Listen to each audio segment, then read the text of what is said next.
우리가 축복하는 바 축복의 잔은 그리스도의 피에 참여함이 아니며 우리가 떼는 떡은 그리스도의 몸에 참여함이 아니냐.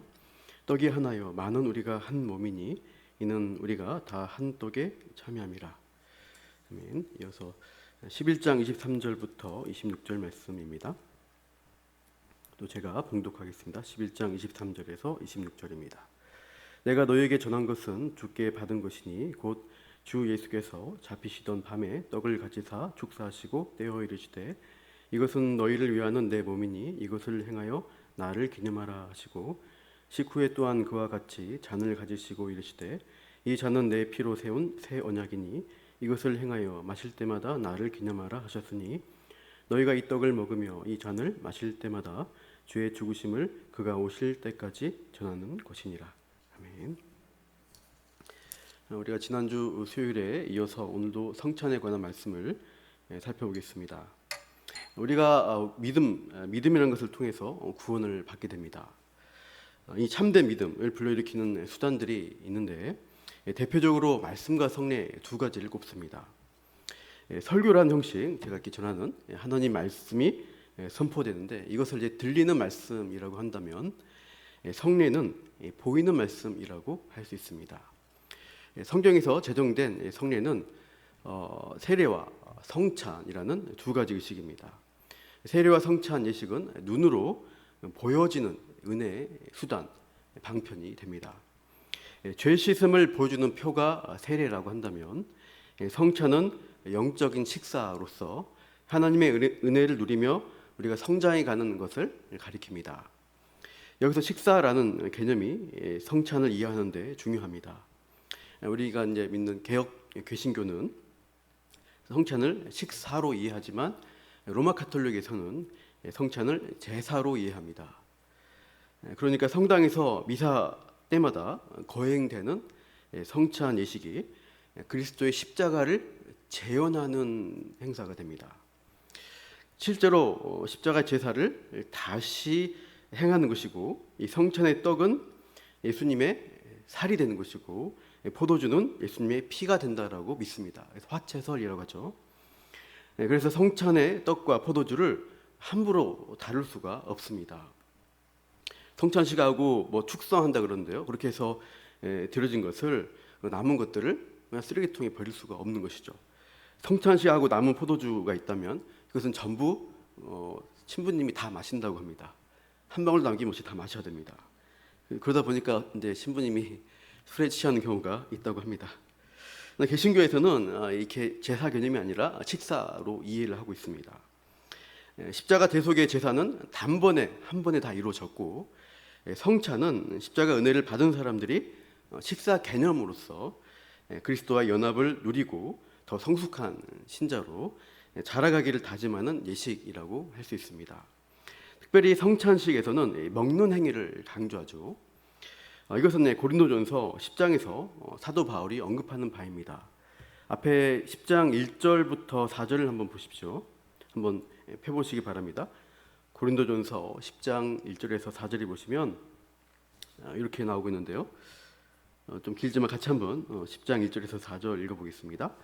형제들아 나는 너희가 알지 못하기를 원하지 아니하노니 우리 조상들이 다 구름 아래 있고 바다 가운데로 지나며 모세에게 속하여 다 구름과 바다에서 세례를 받고 다 같은 신령한 음식을 먹으며 다 같은 신령한 음료를 마셨으니 이는 그들을 따르는 신령한 반석으로부터 마셨음에 그 반석은 곧 그리스도라.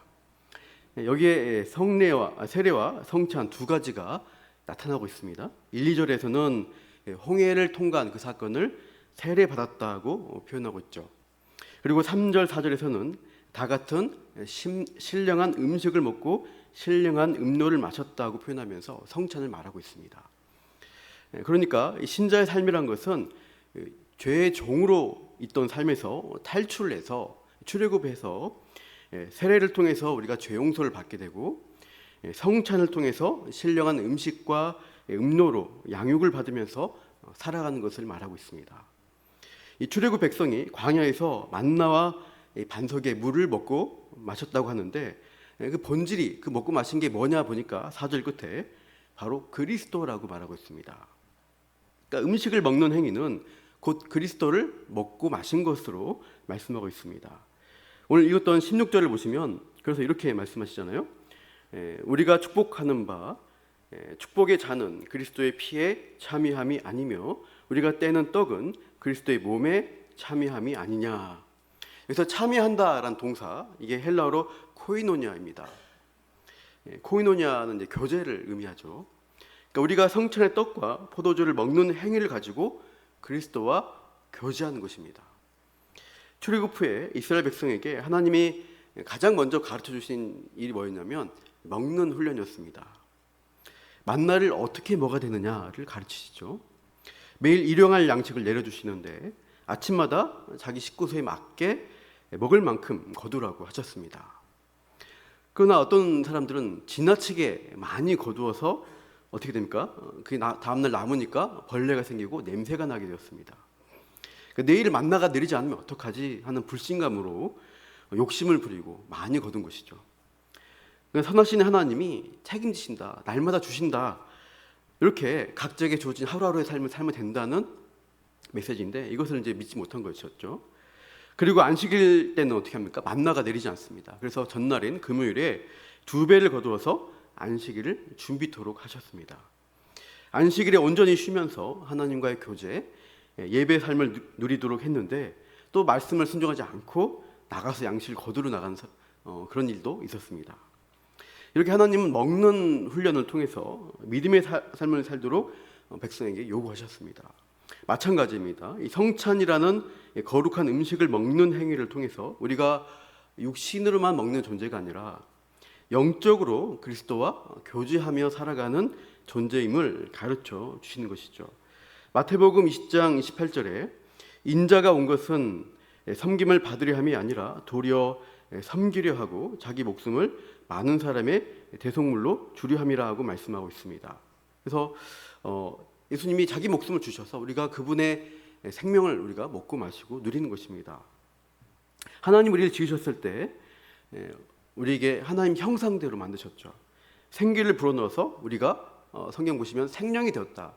living beings 된대요. 그러니까 살아있는 존재가 되었다로 되는데 육적으로만 사는 존재가 아니라 영적으로 사는, 그래서 진정한 생명을 누리도록 인간을 창조하셨다는 말씀입니다. 그래서 아담의 죄로 인해서 영적인 죽음에 처하게 된 이 죄인의 상태로는 사는 게 아니라는 말씀이에요. 죽은 존재라고 성경은 우리에게 가르치고 있습니다. 그래서 영적 양식을 먹어야 참된 삶을 살 수 있는데 그 유일한 죽음에 대한 치료제는 말씀이 육신, 실체가 되어서 이 땅에 오신 예수 그리스도라는 것을 분명히 말씀합니다. 그리스도를 먹고 마셔야 우리는 생명을 누리는 본래의 존재 목적을 회복할 수가 있습니다. 그리고 이 성찬식의 먹는 행위를 통해서 그리스도를 먹고 마시는 영적 교제를 누려야 우리가 이러한 하나님이 주신 생명을 누린다는 것을 깨닫게 하는 것이죠. 그걸 보고 우리가 체험하는 것입니다. 먹는 행위와 관련돼서 좀 비밀스러운 부분이 하나 있는데요. 통상적으로 우리가 먹는다라고 할 때 어떤 결과를 가져오는지 생각해 보십시오. 우리가 여러분 이제 저녁 식사를 하신 분도 있고 안 하신 분도 계실 텐데 밥을 먹는다고 할 때 우리가 먹었습니다. 그때 우리가 밥의 일부분이 됩니까? 아니면 밥이 우리의 일부분이 됩니까? 뭐가 될까요? 당연히 밥이 나의 일부분으로 들어오게 된 것이죠. 내 양분이 되어서 소화가 됩니다. 그렇다면 성찬에서 내가 주님의 몸을 먹으면 어떻게 될까요? 내가 주님의 일부가 될까요? 아니면 주님이 나의 일부가 될까요? 밥 먹는 원리를 따진다면 주님이 나의 일부가 되어야 합니다. 그러나 이 성찬 개념은 정반대입니다. 먹는 주체는 나지만 주님이 나의 일부가 되지 않고 내가 주님의 일부로 들어갑니다. 고린도전서 10장 17절 말씀 아까 읽었던 본문인데요. 떡이 하나요 많은 우리가 한 몸이니 이는 우리가 다 한 떡에 참여함이라고 말씀합니다. 이 성찬의 떡이란 것은 본래 이제 우리가 먹을 땐 잘라져서 나오지만 원래는 한 떡이어야 됩니다. 한 몸, 한 빵. 그 한 빵을 쪼개고 찢어서 나눠주는 것이죠.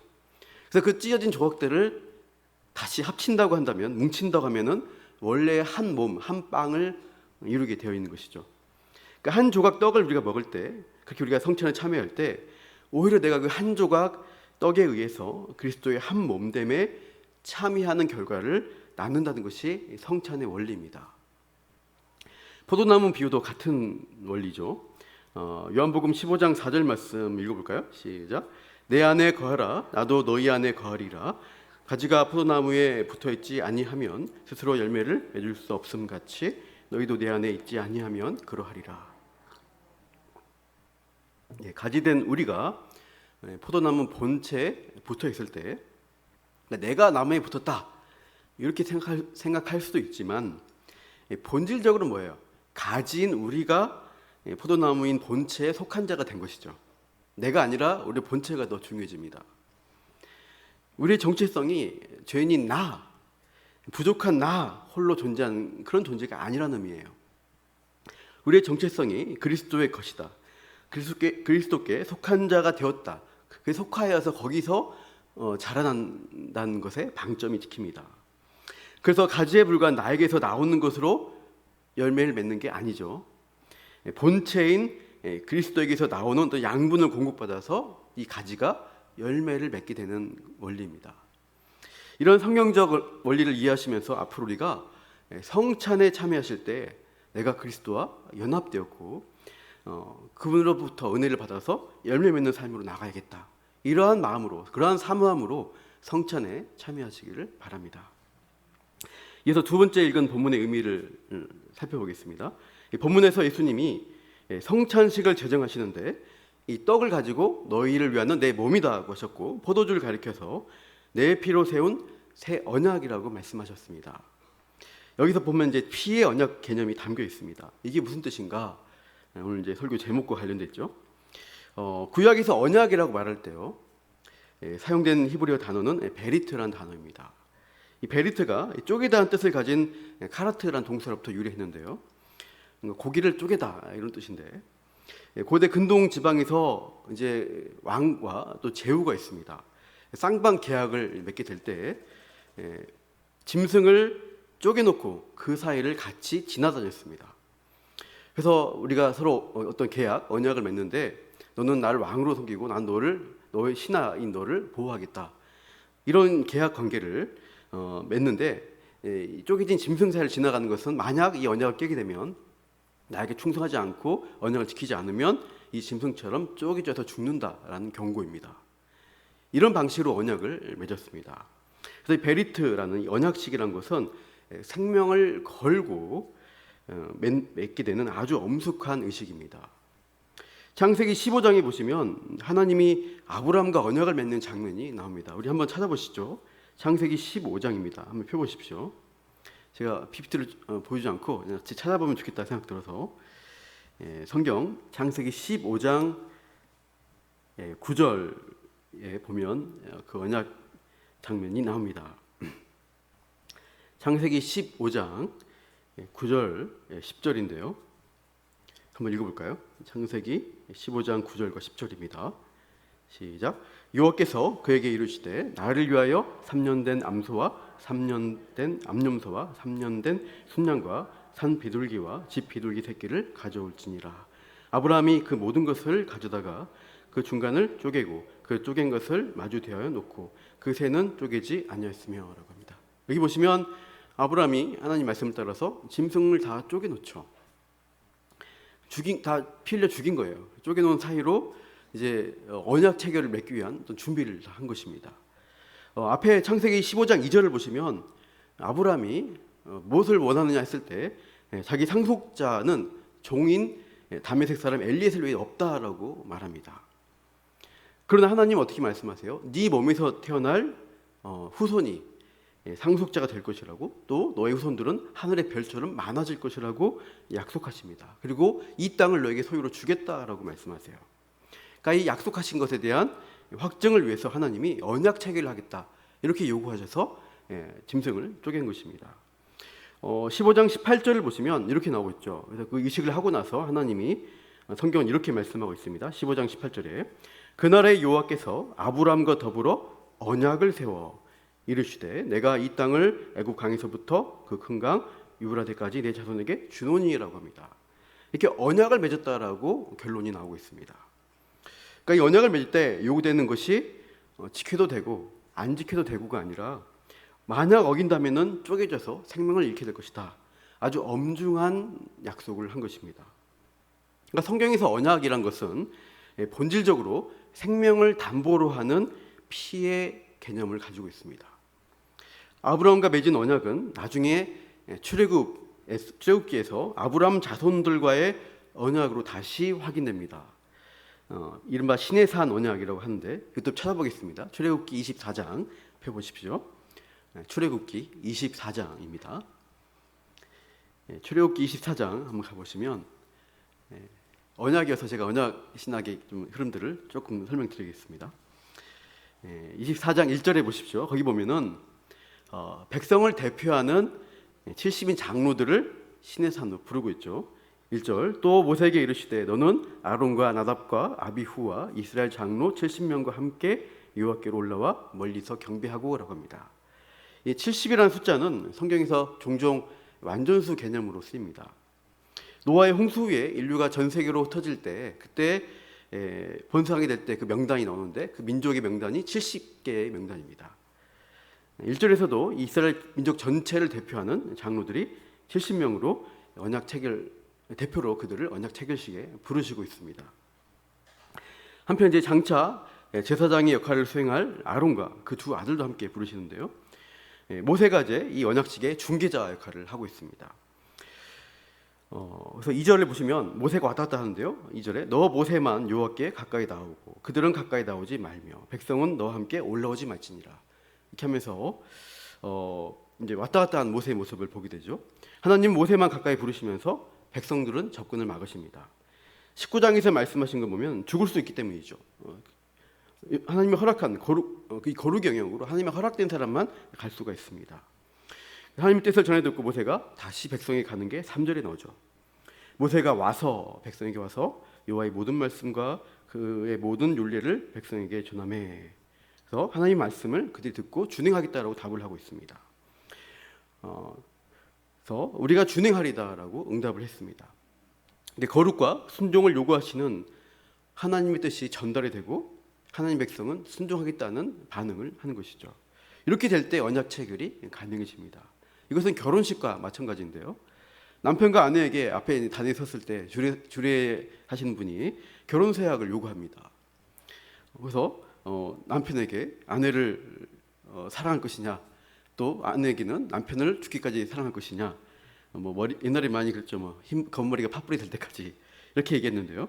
충실하게 가정을 지킬 것이냐, 부부에게 충실할 것이냐라고 질문에 네라고 대답을 크게 해야지 결혼식이 가능합니다. 둘 중에 한 명이라도 노라고 하면은 결혼식이 성립이 되지 않죠. 하나님과 이스라엘도 결혼 서약처럼 언약 관계에 합당한가 서로 확인한 것입니다. 충실하겠다라고 답을 하고 있죠. 그래서 3절에 구두로 답을 받고 4절에는 문서로 확증하면서 언약 체결을 위해서 어떤 예식장을 진행합니다. 4절에 보십시오. 모세가 여호와의 모든 말씀을 기록하죠.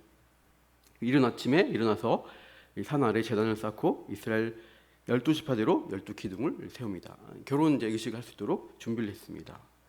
모세는 말씀을 기록한 서약서를 작성하고 12기둥을 세웠고 5절에 보시면 청년들을 보내서 그 제단에 소를 가지고 번제와 화목제를 드립니다. 희생 제물의 피를 받는 게 중요한데요. 6절에 보십시오. 이제 어떻게 합니까? 모세가 피를 가지고 반은 여러 양푼에 담고 반은 제단에 뿌렸습니다. 8절에도 보시면 모세가 그 피를 가지고 백성에게 뿌렸다고 되어 있습니다. 그러니까 희생 제물의 피 절반은 제단에 뿌리고 나머지 절반은 백성에게 뿌립니다. 그러니까 언약의 당사자인 양측에다가 피로 체결을 하는 거예요. 그때 7절을 보시면 문서화된 언약서에 순종할 것인가를 다시 한번 확인하죠. 7절에 언약서를 가져다가 백성에게 낭독하여 듣게 하니 그들이 이르되 여호와의 모든 말씀을 우리가 준행하리다. 다시 한번 확인합니다. 이렇게 기록된 말씀을 가지고 모세가 들려주고 다시 확답을 받는 과정. 이렇게 충실할 것을 다짐받고 나서 양측에 피를 뿌렸습니다. 아마 백성에게 직접 뿌리기보다는 백성을 상징하는 12기둥에다가 뿌렸을 것입니다. 그 6절은 하나님 측을 의미하는 제단에다가 또 피를 뿌렸습니다. 이렇게 양쪽에 피를 뿌리는 의식을 하면서 모세는 피의 의미를 이렇게 선포하고 있죠. 우리 8절 하반절에 보시면 이는이라는 부분이 있죠. 같이 한번 읽어보겠습니다. 8절 하반절에 이는, 시작. 이는 여호와께서 이 모든 말씀에 대하여 너희와 세우신 언약의 피니라. 언약의 피라고 말씀합니다. 언약 체계를 피로 확증을 하셨습니다. 성경적으로 피는 생명을 가리킵니다. 생명을 걸고 언약을 지키겠다. 쪼개진 짐승처럼 목숨 걸고 지키라는 피의 언약을 요구한 것인데요. 백성들은 우리가 준행하겠습니다라고 확답을 했습니다. 자, 그러면 이 언약 체결 후에 이스라엘 백성들은 생명을 걸고 언약을 지켰을까요? 못 지켰을까요? 그렇게 못합니다. 언약 체결 후 그 잉크도 마르기 전에 모세가 40주야를 시내산에 올라가서 율법을 받는 동안에 이 시내산 아래에 있던 백성들이 금송아지를 숭배합니다. 십계명 1, 2계명을 바로 어겨버렸습니다. 이후에 광야 생활할 때도 끊임없이 원망 불평하고 불순종하는 모습을 보여주었습니다. 즉 이스라엘은 언약에 철저히 실패한 백성으로 드러났습니다. 언약 파악이 될 수밖에 없는 상황에 치닫고 있었죠. 그래서 출애굽기 24장 8절에서 말씀하신 이 언약의 피는 다시 갱신될 필요가 있었습니다. 본문 고린도전서 11장 25절 말씀처럼 예수님이 내 피로 세운 새 언약을 말씀하시는데 이게 요구되는 거예요. 구약이나 신약이나 둘 다 약속, 언약이잖아요. 뜻이. 둘 다 피의 언약인 건 같습니다. 근데 옛 언약으로는 한계가 있고요. 이 새 언약으로 갱신해서 언약을 성취할 필요가 요구됐습니다. 새 언약의 피를 가지고 언약 체결이 갱신되어야지 택하신 백성에 대한 이 죄 용서와 하나님 나라 백성 공동체가 회복될 수 있었습니다. 그래서 이 새 언약에 대한 약속을 구약 마지막에 주시고 있어요. 위험 국가인 이스라엘과 남유다 결국 실패해서 망하게 되었을 때 예레미야 선지자를 통해서 이 약속을 언약을 말씀하십니다. 우리 이 말씀 읽어볼까요? 예레미야 31장 31절입니다. 시작. 여호와의 말씀이니라 보라 날이 이르리니 내가 이스라엘 집과 유다 집에 새 언약을 맺으리라. 여기서 새 언약이 유일하게 구약에 나오고 있습니다. 옛 언약에 실패한 이스라엘에게 하나님은 새 언약을 맺게 하겠다라고 언약을 파기하지 않고 갱신하겠다라고 말씀하시죠. 32절을 보시면 이 언약은 내가 그들의 조상들의 손을 잡고 애굽 땅에서 인도하여 내던 날에 맺은 것과 같지 아니할 것은 내가 그들의 남편이 되었어도 그들이 내 언약을 깨뜨렸습니다. 여호와의 말씀이니라. 결혼한 것처럼 하나님과 남편과 아내의 관계로 언약을 맺었지만 깨진 것이죠. 애굽 땅에서 인도해낸 다음에 맺었던 바로 시내산 언약입니다. 근데 이 본질적인 피의 언약은 둘 다 맞지만 이 돌판에 새겨진 그 계명을 백성들이 지킬 수 없었습니다. 그래서 언약 백성으로 살 수 있도록 새로운 일을 행하시겠다 약속하시는 것이 새 언약의 내용입니다. 이게 33절에 있는데요. 같이 한번 이 말씀 읽어보겠습니다. 그러나 그날 후에 내가 이스라엘 집과 맺을 언약은 이러하니 곧 내가 나의 법을 그들의 속에 두며 그들의 마음에 기록하여 나는 그들의 하나님이 되고 그들은 내 백성이 될 것이라. 여호와의 말씀이니라. 여기 보면 하나님 말씀이 돌판이 아니라 어디에 기록됩니까? 백성들의 마음판, 마음에 기록하겠다는 약속을 하시고 있습니다. 이것은 즉 성령의 내주하심으로 순종할 수 있는 은혜를 택한 백성들에게 부어주시겠다는 약속입니다. 이게 새 언약의 핵심입니다. 이 새 언약이 언제 성취가 됩니까? 바로 신약 예수님의 십자가 제사의 피로써 체결이 되었습니다. 마태복음 26장 28절에 예수님은 이렇게 잡히시기 전날 밤 말씀하시죠. 이것은 죄 사함을 얻게 하려고 많은 사람을 위하여 흘리는 바 나의 피 곧 언약의 피니라. 최후의 만찬에서 이렇게 자신의 피의 의미를 가르쳐 주셨습니다. 이제 곧 지게 될 십자가, 그 십자가의 피를 가지고 죄 사함을 얻게 하는 새 언약을 체결하시겠다는 말씀이죠. 이 언약의 피로 인해서 우리 같은 죄인이 참된 생명을 얻을 수 있는 길을 얻게 되었고, 오순절 성령 강림 이후에 하나님 자녀에게는 성령께서 내주하시는 역사가 일어났습니다. 그래서 우리는 새 언약 백성이 되었습니다. 그리스도와 더불어 먹고 마시는 영적 교제를 나누며 하나님 나라 백성의 정체성을 가지고 소망 가운데 살아갈 수 있게 된 것이죠. 범죄한 아담이 하나님이 부르실 때 두려워하면서 나무 사이에 숨었습니다. 그 수치스러움을 나뭇잎으로 가리려고 애를 썼죠. 모든 죄인은 하나님을 두려워하고 심판받을까 봐 벌벌 떨 수밖에 없습니다. 그러나 언약의 자녀는 어때요? 담대하게 보좌 앞에 나아갈 수 있는 특권을 받았습니다. 그분 앞에서 자유를 누리고 먹고 마시는 영적 교제를 나누는 자녀로 우리를 받아주셨습니다. 그걸 잘 보여준 예식이 바로 성찬식입니다. 이 성찬 개념이 제가 처음에 식사 개념이라고 했죠. 출애굽기 24장 이 언약 체결식 이후에 그 식사 교제의 장면이 나옵니다. 우리 다시 한번 출애굽기 24장 보시죠. 펴보시면 출애굽기 24장에 언약의 피를 가지고 언약 체결이 이루어진 후에 하나님과 백성 사이에 어떠한 관계적 변화가 일어났는가를 잘 보시기 바랍니다. 제가 아까 보였지만 1절에 보시면 아론과 나답과 아비후와 이스라엘 장로 70명이 시내산에 올라갔는데 어떻게 했는가 보시면 멀리서 경배하고 있죠. 앞에 보시면 제가 빨간색으로 똑같은 두 대상자들이 나오죠. 1절과 9절에 나옵니다. 이 언약 체결 후에는 9절에 보니까 그러니까 1절에서는 멀리서 경배했습니다. 그리고 대신 모세가 중개자 역할로 왔다 갔다 해야 했습니다. 근데 9절에 보시니까 올라갔어요. 똑같은 대상들 올라가서 어떻게 하는가? 우리 10절 말씀 다 같이 한번 읽어보겠습니다. 시작. 이스라엘의 하나님을 보니 그의 발 아래에는 청옥을 편듯하고 하늘같이 청명하더라. 언약 체결 전에는 그 시내산 꼭대기가 우리와 번개와 빽빽한 구름으로 가려져 있었습니다. 접근할 수가 없었습니다. 가까이 가면 죽는 거예요. 무서운 경고를 받았었죠. 감히 가까이 갈 수도 없고 쳐다보기도 무서워했던 그런 하나님의 강림과 임재 현장이 시내산이었습니다.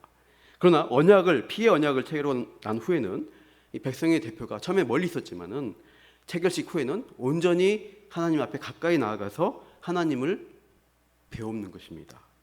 빽빽한 구름으로 가려지지 않고 청옥을 편듯이 청명한 하늘처럼 하나님의 영광을 볼 수 있도록 허락하셨습니다. 그리고 이들은 하나님 앞에서 언약 체결 후에 축하 잔치까지 벌입니다. 11절 말씀도 읽어볼까요? 시작. 하나님이 이스라엘 자손들의 존귀한 자들에게 손을 대지 아니하셨고 그들은 하나님을 뵙고 먹고 마셨더라. 하나님을 배웠는데 자유롭게 먹고 마실 수 있게 된 거예요. 죽을까 봐 두려워하지 말라는 거예요. 이제는 그게 없어졌어요. 성경은 이스라엘 자손들이 이 존귀한 자들에게 하나님이 손대지 않았다. 이 죄 뭐야 하면서 죄에 대한 징벌을 하지 심판을 내리지 않으신 것입니다. 받아주신 것입니다. 이유는 언약의 피 때문입니다. 하나님과 특별한 관계 안으로 그 언약 안으로 들어온 자들에게는 하나님의 심판이 더 이상 없고 그 이후에는 화목한 식사가 이루어진 관계임을 말씀하고 있습니다. 이제 아담처럼 숨을 필요가 없는 것이죠.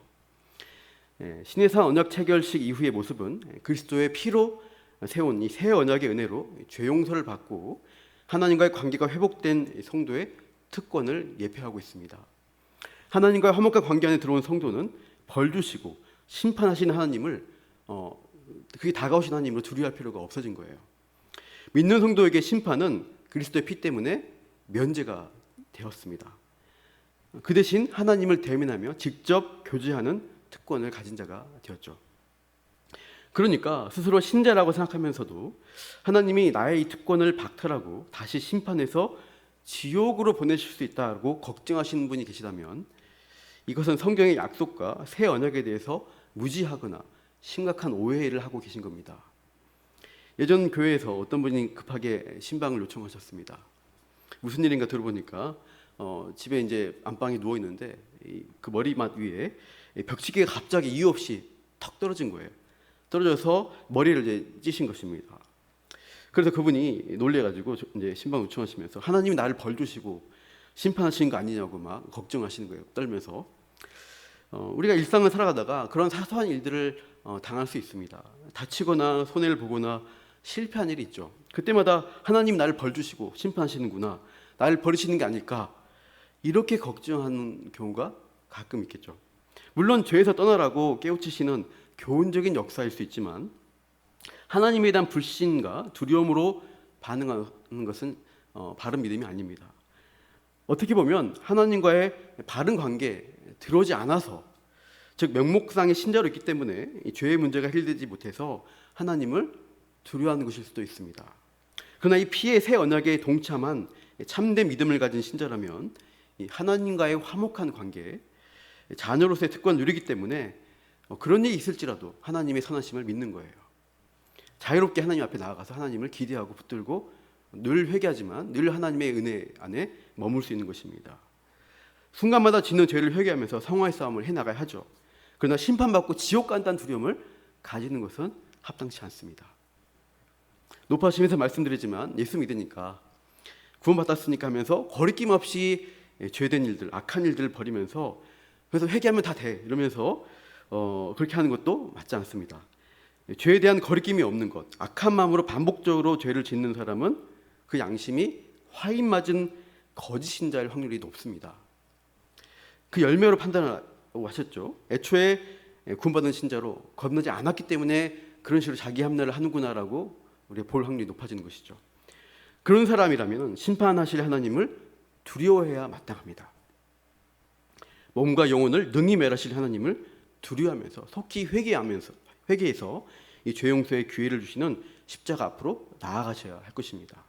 그러나 사랑하는 성도 여러분, 우리가 성찬식에 참여하는 그 은혜를 받은 자로 있다면은 그 하나님을 선하신 하나님으로 아버지로 우리가 부르며 믿고 신뢰할 수가 있습니다. 우리가 오늘 성찬의 의미를 묵상하면서 그리스도의 피로 세운 새 언약에 대한 뜻들을 살펴보았습니다. 인자가 온 것은 섬김을 받으려 함이 아니라 도리어 섬기려 하고 자기 목숨을 많은 사람의 대속물로 주려 함이니라고 말씀하셨습니다. 자기 생명을 아끼지 아니하시고 우리를 위해서 피 흘리신 예수님의 사랑에 감사하십시오. 그리고 성찬에 참여할 때마다 주님과 더불어 먹고 교제하면서 우리가 그 누림 가운데 아름다운 성령의 열매를 맺어가시는 모든 주의 자녀된 저와 여러분 되시기를 축복합니다.